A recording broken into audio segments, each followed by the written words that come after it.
আসসালামু আলাইকুম, আশা করি তোমরা সবাই ভালো আছো।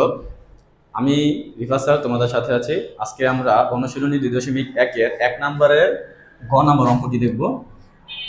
গ নম্বর প্রশ্নের মধ্যে কি বলেছে যে x elements of n is to x 36-এর গুণনীয়ক এবং 6-এর গুণিতক। তো এন মানে তো আমরা জানি স্বাভাবিক সংখ্যা। স্বাভাবিক সংখ্যা কোনগুলো? যেগুলো ধনাত্মক পূর্ণ সংখ্যা, অর্থাৎ +1 +2 +3 +4 এটসেট্রা। 36-এর গুণনীয়ক এবং 6-এর গুণিতক। তো গুণনীয়ক এবং গুণিতকটা আসলে কি, এটা আমরা এই ভিডিও থেকে শিখে নেব ইনশাল্লাহ। তো 36-এর গুণনীয়ক বলেছে, তো গুণনীয়ক কি? 36-কে যেই যে সংখ্যা দ্বারা ভাগ করা যাবে সেই সংখ্যাগুলো হবে 36-এর গুণনীয়ক, অথবা যেই যে সকল সংখ্যা গুণ করলে 36 পাওয়া যাবে সেই সকল সংখ্যা হবে 36-এর গুণনীয়ক। দুইভাবে বলা যায়। আর 6-এর গুণিতক কি? যেই সকল সংখ্যাকে 6 দ্বারা ভাগ করা যাবে সেই সকল সংখ্যা হবে 6-এর গুণিতক। তাহলে আমরা কি করব? আমরা এখানে লিখি, এখানে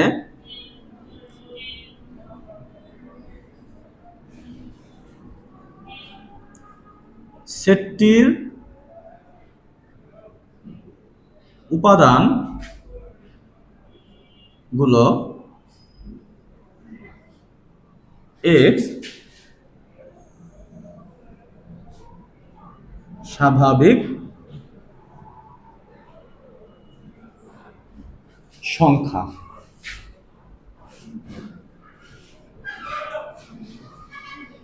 উপাদানগুলো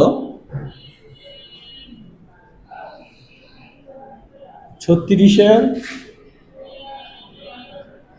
গুণনীয়ক এবং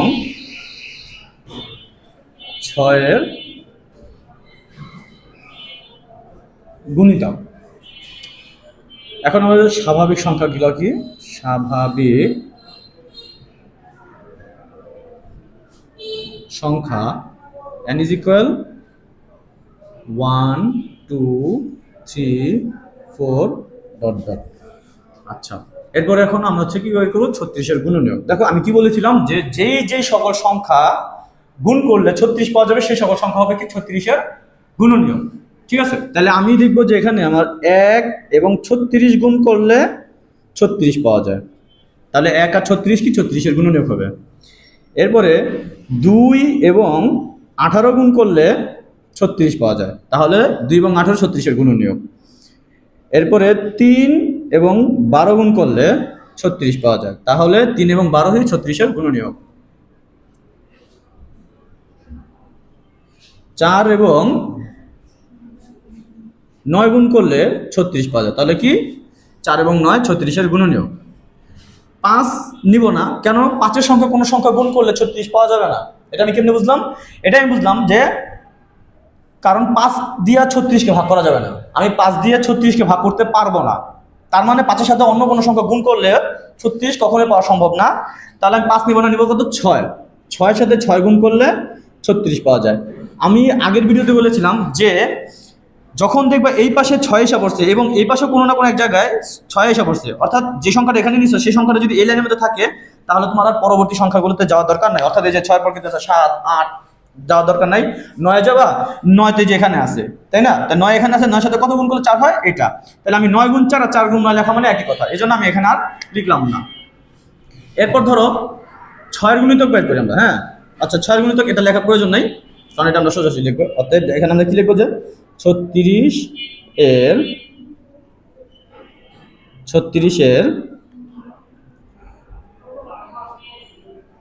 গুণনীয়ক, 36-এর গুণনীয়কগুলো কি কি হবে?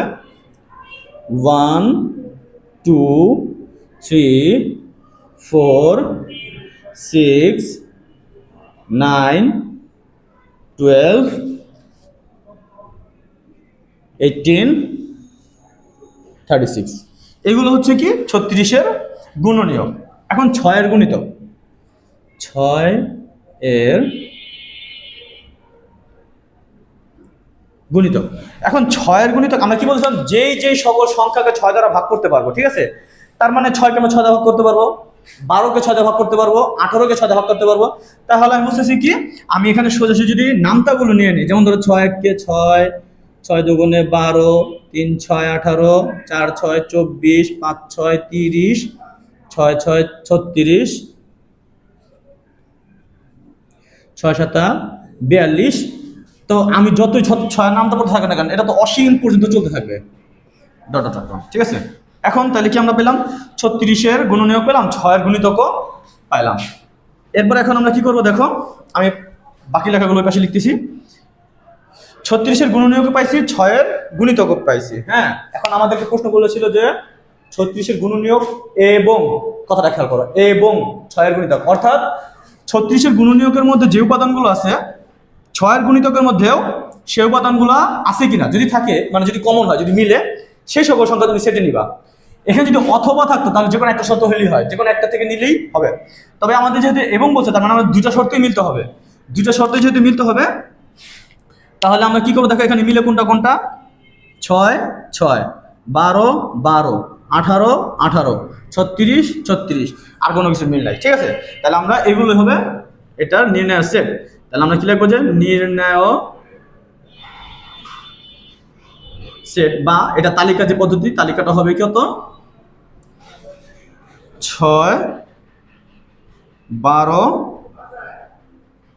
18 আর 36, দ্যাটস ইট। এটাই হচ্ছে আমাদের অ্যান্সার। চলো এখন আমরা দেখব ঘ নাম্বার প্রশ্ন।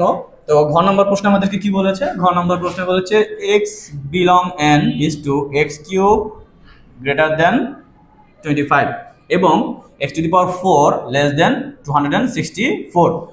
অর্থাৎ আমাকে এখানে বলছে যেহেতু এন লিখেছে, তার মানে কি এটা স্বাভাবিক সংখ্যা, তার মানে উপাদানগুলো কি হবে, স্বাভাবিক সংখ্যা হবে, এবং সেই উপাদানগুলোকে কিউব করলে অর্থাৎ ঘন করলে আমার 125 থেকে বড় হতে হবে, এবং টু দি পাওয়ার 4 করলে সেটা 264 থেকে কি হতে হবে, ছোট হতে হবে। তাহলে আমি লিখি এখানে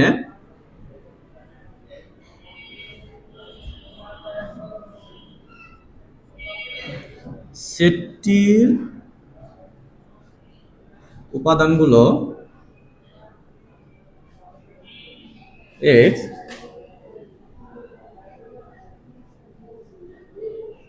স্বাভাবিক সংখ্যা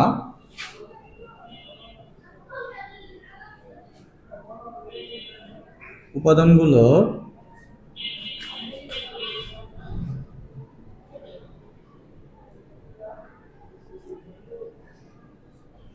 কিউব হবে 25 অপেক্ষা বড়, এবং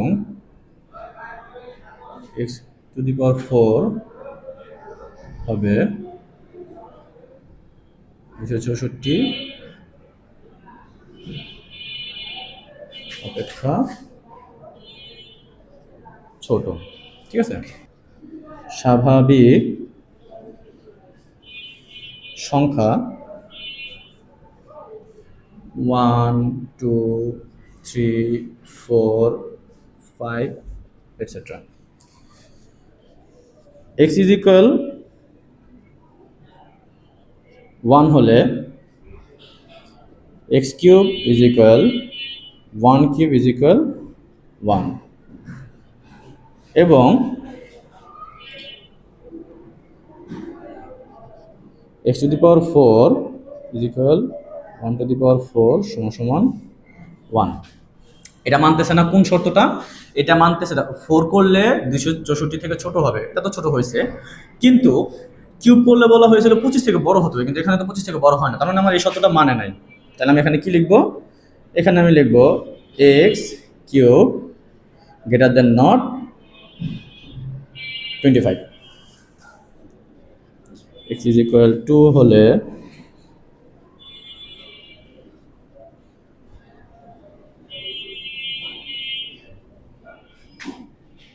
এবং two the power 4 2 two the power 4 is equal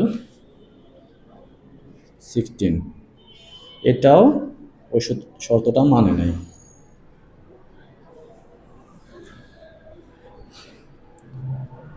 x is equal 3 হলে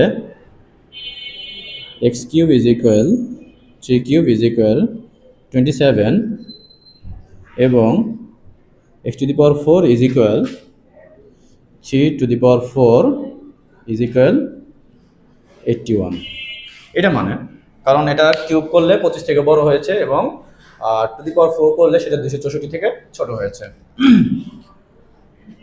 এরপরে x ইজ ইকুয়াল 4 হলে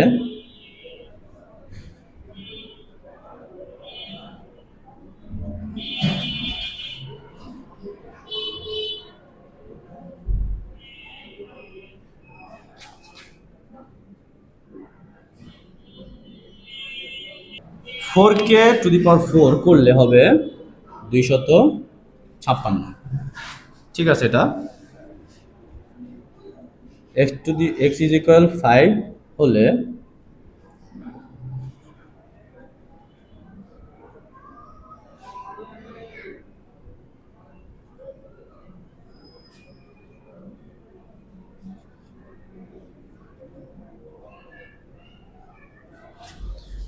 এটা হচ্ছে কত?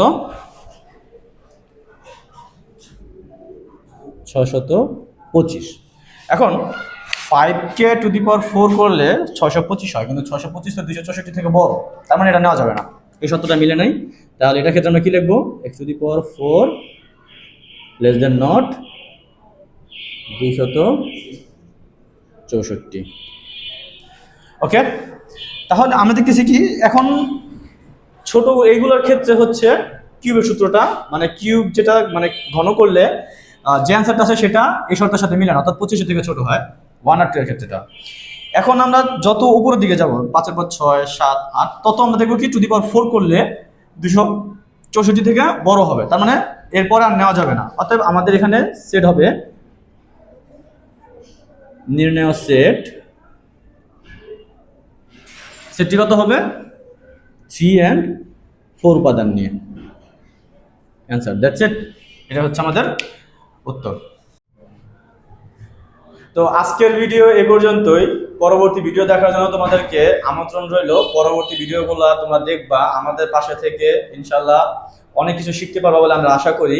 তো অতএব আমাদের চ্যানেলটিকে সাবস্ক্রাইব করে, লাইক, কমেন্ট করে এবং তোমার বন্ধুদের মাঝখানে এগুলো শেয়ার করে দিবা, যেন তুমি নিজে কিছু শিখতে পারো এবং তোমার বন্ধু বান্ধব সহপাঠীরাও শিখতে পারে। সো আল্লাহ হাফেজ, ভালো থাকো সবাই।